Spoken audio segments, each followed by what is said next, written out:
Assalamualaikum warahmatullahi wabarakatuh. Alhamdulillahi rabbil alamin.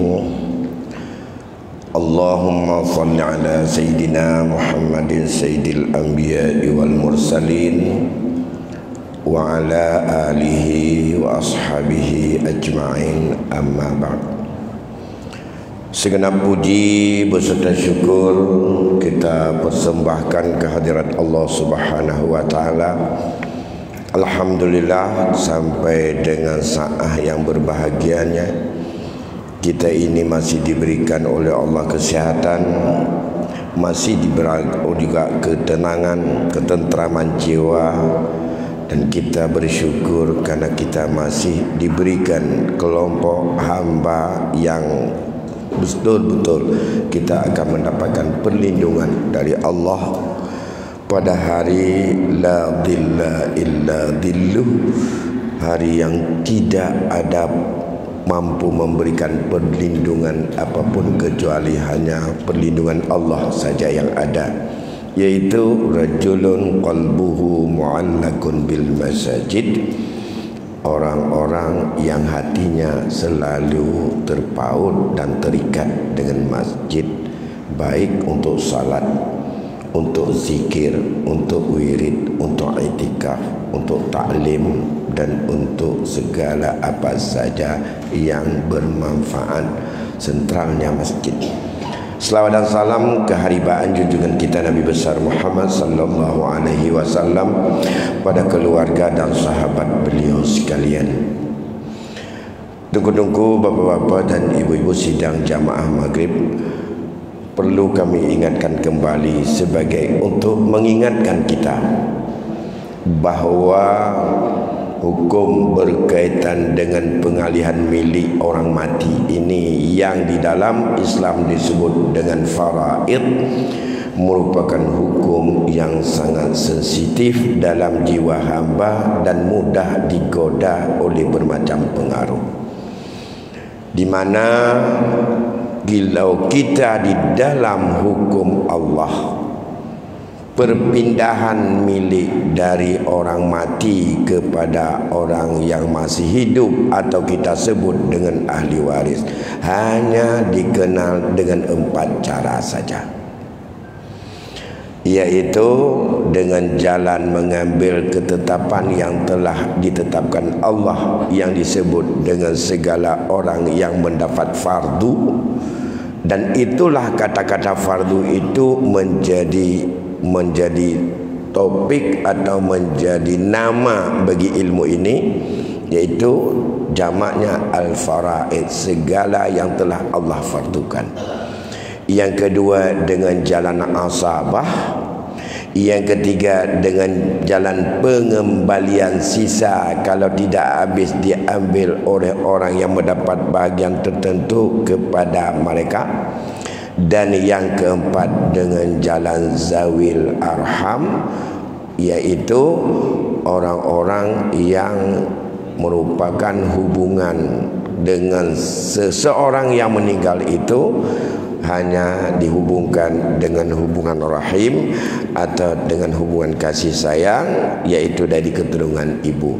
Itu dalam syariat kita. Sedangkan di dalam hukum perdata, sistem pengalihan milik daripada orang mati kepada orang hidup hanya 2 cara. Yang pertama dengan jalan apa maunya orang mati, yaitu dalam bentuk wasiat. Wasiat di dalam hukum perdata BW merupakan sistem pembahagian pusaka, bagian pada hukum faraid. Wasiat dalam hukum Islam, dalam fikih, adalah hak orang seseorang yang sangat dianjurkan oleh agama bila kita sebelum meninggal tinggalkan wasiat. Jadi wasiatnya bukan sistem pembahagian pusaka, wasiatnya bukan bagian daripada hukum waris dalam Islam. Tapi wasiat merupakan satu hukum yang sangat dianjurkan oleh agama, agar kita sebelum meninggal dunia hendaklah kamu tulis atau kamu pesan kepada keluargamu hal-hal yang sangat baik, sehingga dia punya ketentuan tersendiri. Sedangkan di dalam hukum perdata, wasiat merupakan ketetapan kepada siapa dan berapa bila seseorang meninggal yang berhak untuk menguasai milik daripada orang mati. Dan itu menjadi prioritas yang kita kenal di dalam hukum buku perdata itu dengan surat Al-Wasiyat. Wasiat dalam perspektif adat, dasar-dasarnya hukum adat beda dengan apa yang dikenal dalam hukum faraid menurut syariat, di mana wasiat merupakan hal, apakah ada dalam surat wasiat ada bukti atau tidak, itu menjadi prioritas untuk dijalankan bagaimana agar faraid itu lebih untuk dianggap bahagian daripada menjaga arwah yang meninggal. Dengan wasiat itu harus betul-betul dijaga, walaupun itu berbeda dengan apa yang ditetapkan oleh Allah. Nah, ini beda. Sedangkan dalam hukum perdata, model yang kedua hanya sesuai menurut ketentuan undang-undang.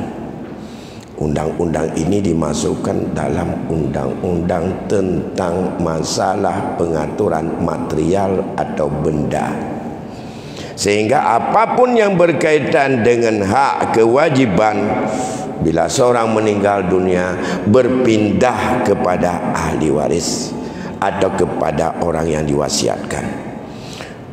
Segala kerjasama yang sedang dibangun atau yang sedang berlangsung, apakah itu dalam bentuk syirkah, apakah itu utang piutang, apakah itu yang bentuk kerjasama, semua tetap berjalan seperti apa yang pernah dibuat oleh orang yang sebelum ia meninggal, itu tetap berlangsung kepada ahli waris yang menggantikannya. Kalau seseorang meninggalkan hutang sampai 500 juta, hutang itu bila dia mati menjadi beban ahli waris. Nah, itu dalam hukum perdata. Ya. Dalam hukum Islam berkaitan dengan hubungan manusia dengan manusia saat mereka hidup. Misalnya ada kerjasama, ada syirkah, ada perkongsian, ada bermacam-macam daripada aktivitas antara satu dengan yang lain, termasuk antara laki-laki perempuan dalam hubungan nikah. Bila salah satu meninggal dunia, semua bubar, tidak ada lagi, semua bubar.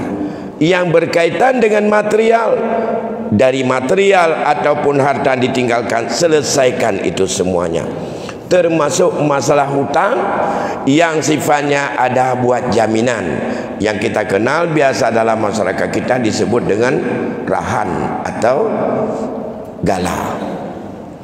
Gala, kita berhutang pada orang lain sebanyak misalnya 100 juta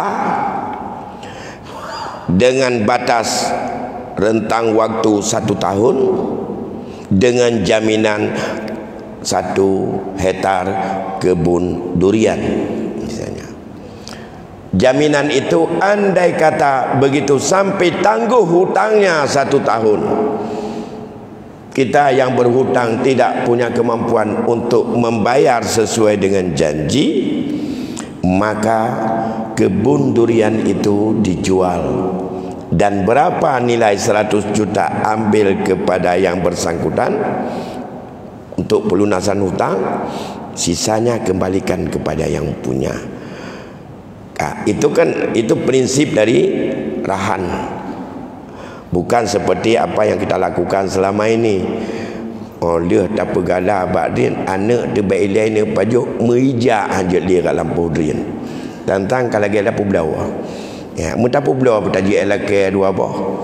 Nyo ata gedanya nyan banjet ke adat bisnis urang kaya. Pada utang rahan merupakan tolong menolong, bukan bisnis dia prinsipnya. Ya. Maka dalam hal ini, andai kata sebelum sampai 1 tahun, salah satu di antara rahin dan murtahin, urang pegala dan urang gala meninggal. Andai kata meninggal urang pegala, maka hutang tadi lunaskan. Ya. Yang pegala jaminan ji adalah bakdrin. Ya, pegala bakdrin artinya ganyan urang mutang. Dalam truk situn umur ganyan masa tangguh hutang belum sampai meninggal urang yang berhutang. Dan dia itu ada hartanya yang sudah konsensus untuk menjadi jaminan hutangnya. Maka ahli waris wajib menunaikan semua hutang yang 100 juta tadi dan bubar masalah tangguh 1 tahun itu enggak jadi tunggu 1 tahun. Bak tengok habis. Pada copek dan masuk cok nyan publau bayar hutang atau cok barang lain publau bayar hutang atau di mana saja ambil lunasi hutang untuk dia 100. Supaya bisa selesai semuanya yang lain untuk bisa dijaga dan dilihat mana harta peninggalan dia setelah selesaikan berkaitan dengan harta dengan orang lain. Itu dalam Islam. Kalau di dalam hukum perdata itu tetap jalan. Sekarang yang bertanggungjawab ahli warisnya. Itu bukan versi Islam. Dan hana gerida di agama lagi akan terjadi nanti korban dan akan terjadi adalah kekurangan atau kemudaratan pihak-pihak tertentu. Nah, 2. Dalam hukum adat cara lain adalah yang asli adat dulu. Sekarang banyak adat kita udah berubah dan sedikit demi sedikit diwarnai oleh hukum agama, hukum syariat, hukum Islam. Yang asli adat yang pertama, cara pengalihannya yang pertama, wasiat adalah merupakan pegangan. Rap tabang hukum perdata, demam punya hukum data, wasiatnya benar surat yang ditandangan di depan notaris. Dalam hukum adat hana payah surat. Ada nama nak hati-hati nak urung mengaku nak wasiat lagi nyo yang prioritas utama. Wasit bagian daripada sistem pewarisan menyolam adat. Dalam Islam wasit punya kedudukan hukum tersendiri, wasiat sedangkan faraid punya hukum tersendiri, lain-lain bab. Dalam adat wasit bagian daripada sistem pewarisan. Yang kedua, dalam hukum adat andai kata tidak ada wasiat, yang paling dominan terjadi pengalihan kekuasaan harta orang mati kepada salah satu ahli waris untuk mengaturnya sebagai ganti orang mati yang punya kekuasaan penuh untuk menjalankannya. Terjadi 2 hal. Kalau yang dalam sistem masyarakat yang lebih dominan kepada kekuasaan laki-laki, ia beralih kepada ahli waris yang paling tua dari uragam lain, tak boleh berkutik. Harus dia yang menentukan, dia punya kekuasaan sebagai pengatur selanjutnya harta orang mati itu. Biasa haji tanya mentah baca-baca 3 go jino merasa bahawa menyolon anak agam yang paling tua. Ya, meninggal orang syik tu. Adik teramai tapi yang paling tua katanya. Ya inong na ya agam na nama tu na ya teman-teman olehnya na mungkin yang meninggal abang katanya. Kemudian masih ada istrinya. Siapa yang mengambil kekuasaan terkuat?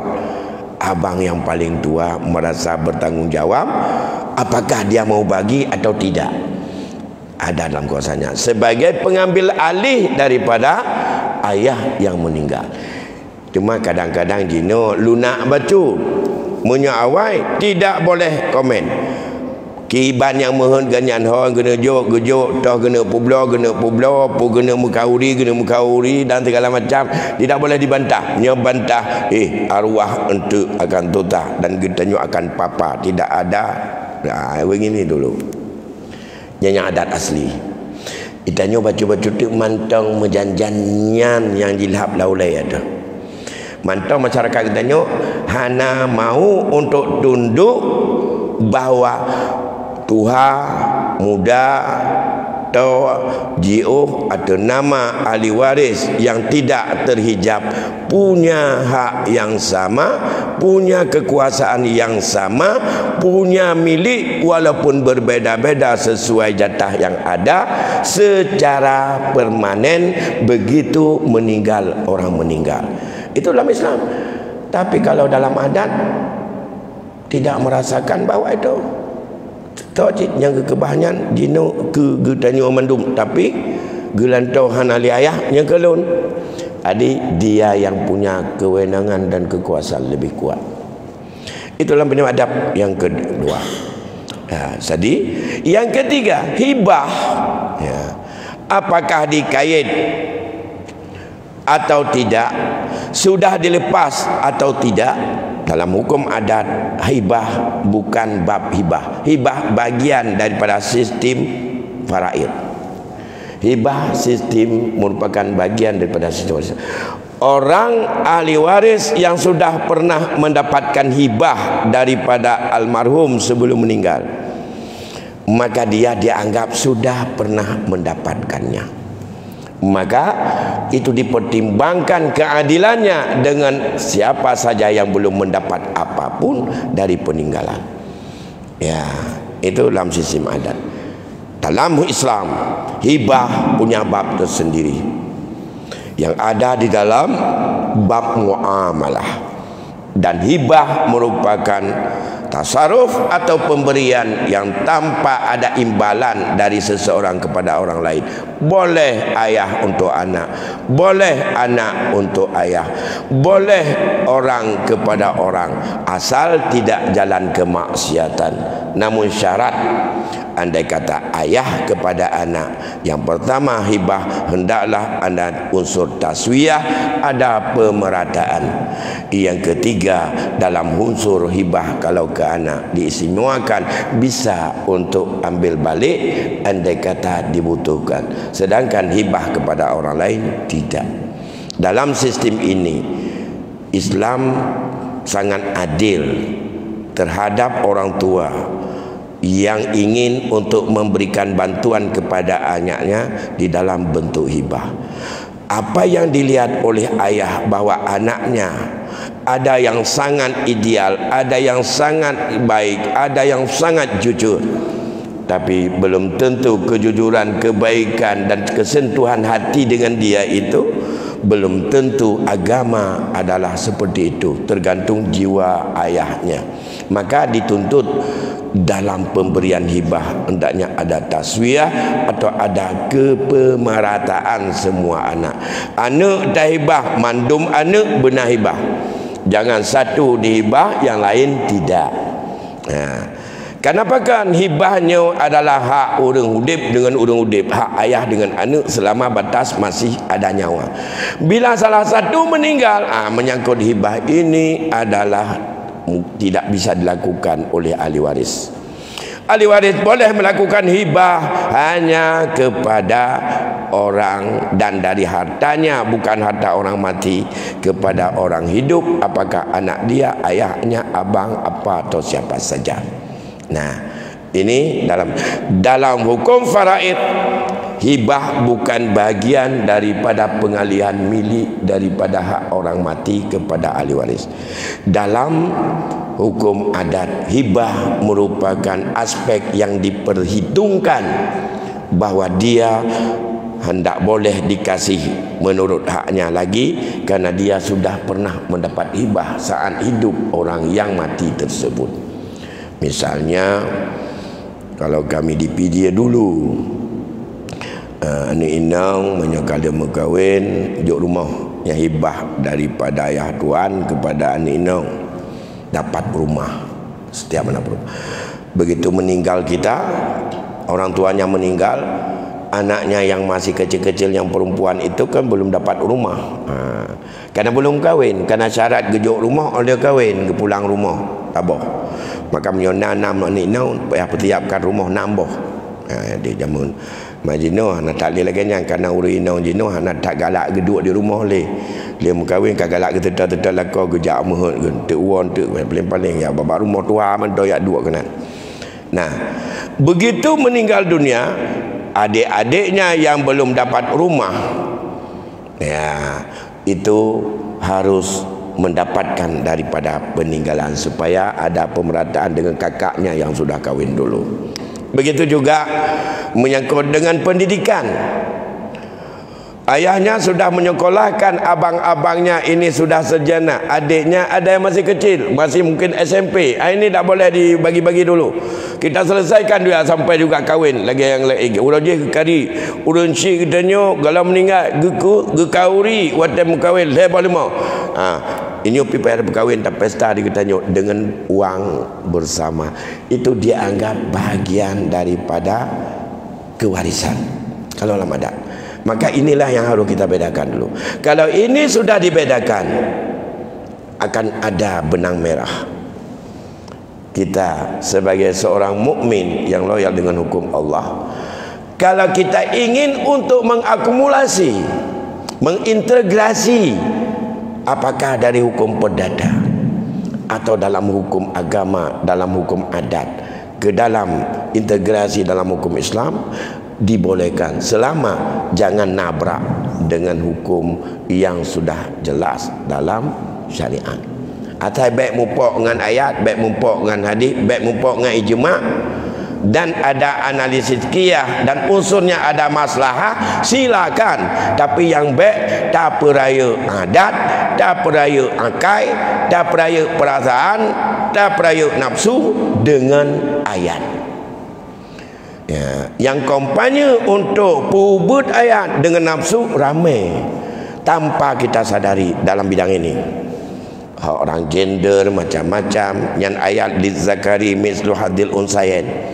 Seandainya orang katanya kan kena pergi beriman yang cukup kencang gekun ururina untuk mana ada telam gejekan hana ada ayat, tidak mau dia untuk menganalisis apa sebenarnya hikmah di balik penetapan itu. Bapak Ibu yang berbahagia, ini ada waktu lebih kurang 20 menit. Sebelum saya lanjutkan, yang hari itu sudah saya sampaikan dulu, karena 4 cara tadi, maka kita akan melihat yang mengambil cara pertama ini berdasarkan nas, ayat dan hadis semuanya, bukan ijma' para ulama.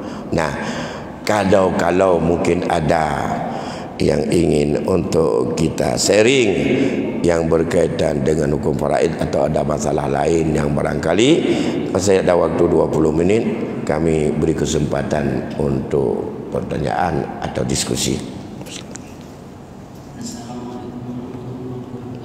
Waalaikumsalam.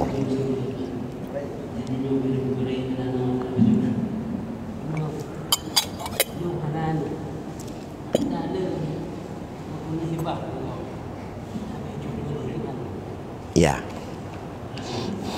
Baik. Sekarang kita tidak punya anak atau ada anak, tapi untuk mereka anak sanggup kita biayai dengan nafkah dalam batas yang wajib.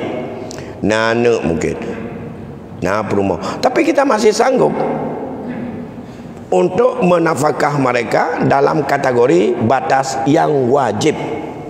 Menyana yang wajib etna, menyana agam et balik. Dia minta pergi kerja. Yang kagebi jino yang kata bah mahasiswa kerja ke S2 ke S3 bahkan ke profesor, gejuk biaya di urang ci, nyan kan kewajiban urang ci, nyan hibah urang ci kerja. Maka sering kita katakan Maka ditanya orang si waktu kata hibah kanuk yang jak zikula di luar kewajiban yang hana jak zikula bagian pegat berulama kampung tak hibah cik baik mata taiwa untuk kerja ke doktor spesialis yang je bagian pegat-pegat gerepuh kameng kita di kampung bahkan kameng yang je pelara coklah bayar wang kuliah abang je kerja siapa hutang motor ipuah mekilat iji mengetangan rantai tangan kau tanya yang ada berfikir dan tak fikir ada nama yang tim tapak nafil tapak bagi tanya nah di majah tu yang tim pajobu tak bibu yang tim pajobu bah benar ni ke dia artinya yang tim jak kula tak bubut yang tim jak kula baik naik kampung tapi sebagai orang cik jak zikula di luar batas kewajiban kita tanya petikula nyai hibah tanya yang kerja jet cok jaga dia awaknya karena iji galau nak usaha je dan hanale tanggungjawab napakah ada katanya maka orang yang dalam pendidikan dia cok jaga ya.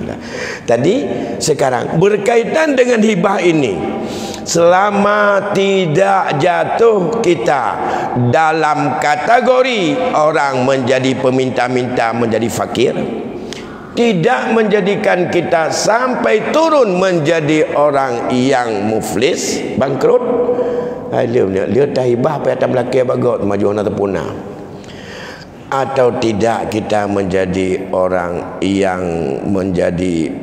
tidak bisa menjalankan tugas dan kewajiban nafkah kepada orang yang wajib nafkah yang mentang wajib selebih dari itu tidak ada batas untuk menghibah kepada jalan kebaikan kepada siapa saja yang penting tidak jalan maksiat nak jauh masjid nak pergi ke pesantren nak pergi lembaga tahfidzil Quran tabah tidraw tajuinan yang taibah laju nak pergi mandum aliannya dapat tawasit mentang nyom mate lo nyo kata nom hino ngana be berqurannya kadang pui ku becut ide nangen beo be katik aku gede lang muftian gede ka puji lo ngau je wasit lagi nyan kananya hibah kannya jadi hibah tidak ada batas selama tapi saat kita hibah kita masih sehat masih tidak ada tanda-tanda kita sakit yang biasa mati dengan sakit itu atau disebutkan sakit melarat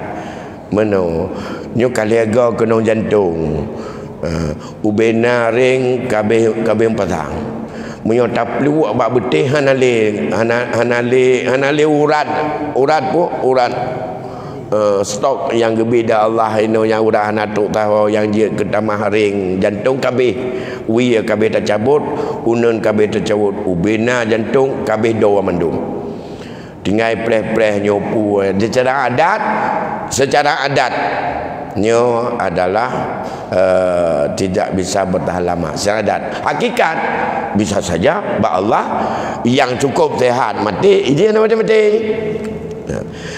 kalau sudah secara adat seperti itu biasanya sakit yang seperti itu jarang untuk sembuh biasa membawa kepada matiannya itu baru ada pembatasan boleh hibah tak boleh lebih dari 1/3 harta ya.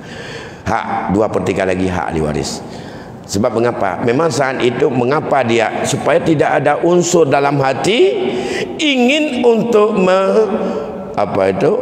karena mungkin ada di dalam kehidupan kurang harmonis antara kita dengan ahli waris ada kadang bukan anak mungkin adik kita mungkin apa kita mungkin pakcik kita entah siapa karena memang selama udip hanagat hubungan bubek icok iji watak sakit itanya pihan ada perlele dia sakit apa perlele tapi kecil kuru ataga anak ada pihan atanya budak tahibah laju mandum itu tidak boleh lagi tapi di saat sehat begini ataina rumah mentang bulan-bulanan na pempantiun di 4 juta kerana mian mentang jai kula katip yang tidur 3 juta tengah ba hari-hari mungkin depan Abu Tawid no BO menyamunan ubena lainnya kuibah laju kesau ke masjid atau kuibah laju kesau ke pesantren atau ku pegat masjid tabah tidur ku aju atau BBE ku pegat olehnya ele pada pula ke ba umat itu boleh Banyak sekarang lembaga-lembaga daya, lembaga pendidikan Mesir, ya, lembaga Universitas Al-Azhar Mesir itu dasarnya itu adalah atas keluarga, hibah keluarga.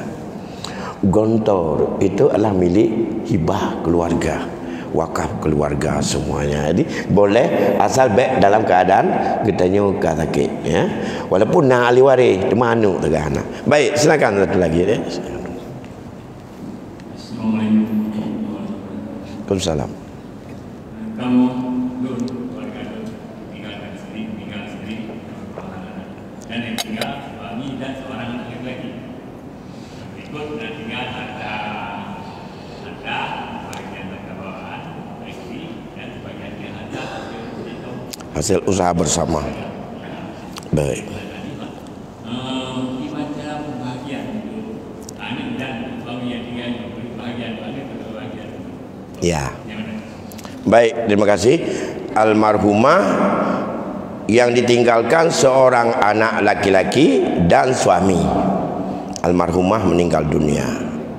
Istri bapak misalnya almarhumah meninggal. Dia tidak punya bapaknya lagi. Ibunya nggak ada, kakeknya pun tidak ada lagi, neneknya pun tidak ada, sudah meninggal. Walaupun ada abang kandungnya, abang bapaknya itu nggak penting karena ada anak laki-laki. Kalau udah anak laki-laki semuanya itu terhijab. Yang tidak dihijab hanya suami, ayah, ibu, ganti ayah, kakek, ganti ibu, nenek. Kalau saudara-saudari yang menganggap bahwa dia sebagai wali kepada almarhumah, dia terhijab semuanya oleh anak laki-laki. Ini yang pertama, menyangkut maju. Berapa dan bagaimana cara membaginya? Gampang. Kalau sebahagian ada harta tuha, bahasa kita pada bawaan bagi ibu, ada sebagian lagi harta bersama, maka itu harus pisah dulu. Yang harta tuha yang mana, harta bersama yang mana. Di harta bersama kita ambil ajalah yang paling populer sekarang, sudah semi hukum positif. Harta bersama itu dibagi dua dulu, tidak masuk anak. Hak isteri setengah, hak suami setengah. Itu yang setengah hak isteri kumpul gabung dengan harta tuha, harta bawaan, maka itu dibagi 4. 1 untuk suami, 3 untuk anak laki-laki. Gak ada yang lain, bagi perut. Jadi 1/4 untuk suami, sisa semuanya milik anak laki-laki. Karena sisanya 3/4 ya semua untuk dia. Karena furudnya adalah hanya suami. Karena suami mendapat 1/4 karena si yang almarhumah ada anak laki 1, maka suami turun daripada hak 1/2 menjadi 1/4. Itu disebut dengan hijab nuksan, yang itu isyaratnya ayat yang seperti itu. Mana? Ayat 12. Ya. Walakum itu kepada sasarannya, kum itu kepada para suami. Walakum nisfu ma taraka azwajukum illam yakul lahunna walad. Untuk kalian para suami mendapat setengah harta daripada milik isteri yang meninggal jika si isteri tidak meninggalkan anak. In kana lahunna walad falakumur rubu'u mimma tarakna. Itu juga kalau dia tidak punya anak, walakumur rubu', bagimu mendapat 1/4. Dari mana 1/4? Mim ba'di wasiyatin yusi biha audain. Setelah potong daripada kalau ada wasiat dia yang khusus, dan juga setelah utang piutang milik pribadi. Tapi kalau hutang syirkah, hutang bersama dengan suami, karena dalam menghasilkan harta bersama ada hutang bersama. Kalau hutang bersama, sebelum harta bersama bagi, bayar hutang bersama dulu. Jangan hak dapat bersama, hutang sudah masing-masing. Itu tidak ada. Semua hutang yang timbul setelah mereka suami isteri kahwin, maka semua penghasilan yang diperoleh, apakah itu usaha suami, apakah itu usaha isteri, maka itu dianggap adalah harta bersama. Nah, segala hutang yang timbul setelah kahwin, yang apakah untuk usaha atau untuk beli baju atau untuk apa saja, termasuk untuk pesta anaknya, itu juga hutang bersama. Hutang bersama, sebelum bagi harta bersama, potong dulu lunasi hutang bersama. Ya, jangan dengan hutang dipotong dari harta bawaan. Bawaan tidak bawa hutang, harta saja yang dibawa tadi. Jadi gampang, setelah selesai menyangkut cok dulu hak syirkah dengan bapa, sisanya gabung dengan harta tuha. Jumlah itu semuanya dalam nilai dibagi 4. Nanti ngambil di mana dengan label nilainya. Rumah berapa, harta yang ditaruh tentu saja ini adalah harta yang ma'ruf dan adat yang berlaku di daerah mana tempatnya. Punya Lancang Garam, pasaran Lancang Garam. Demam punya hilir di atas Simpang Jamil, menurut Lancang pasaran di atas Simpang Jamil, terserah di mana tempatnya. Semua ambil hak suami, furud 1/4. Sisa semuanya untuk anak laki-laki. Yang lain semuanya terhijab. Nah, kecuali yang tidak terhijab, ayah, ibu, menyohana ayah, nak kakek, menyohana ibu, nenek. Kalau mereka tidak ada, yang lain semuanya terhijab. Hak wali, gak ada wali. Gak ada wali situ. Karena asabahnya anak laki-laki. Baik, saya pikir kaitan apa pada minit tu? 7 menit. Masih ada ya. Kalau masih ada, silakan. Atau lagi? Oh, masih ada waktu lagi. Ya. Bismillahirrahmanirrahim. Assalamualaikum warahmatullahi wabarakatuh. Waalaikumsalam. Ustaz, yang kami tanyakan adalah mengenai warisan kepada anak dan satu lagi warisan kepada angkat. Bagaimana pembagian antara angkat dengan anak? Terima kasih. Baik. Inilah yang paling penting. Ini hakim yang paling adil iman. Mau pijak saiman atau mau pijak pada legalitas negara. Di dalam hukum Islam, pada sebelum jahiliyah, masih dalam zaman jahiliyah, sebelum Islam datang, anak angkat merupakan bagian daripada ahli waris yang kedudukannya sama dengan anak kandung. Itu pra-Islam. Kemudian pra-Islam masuk ke Indonesia juga sama seperti itu. Anak angkat kedudukannya sama dengan anak kandung di Indonesia dalam tradisi dan adat masyarakat kita, hampir di seluruh Nusantara kayak gitu.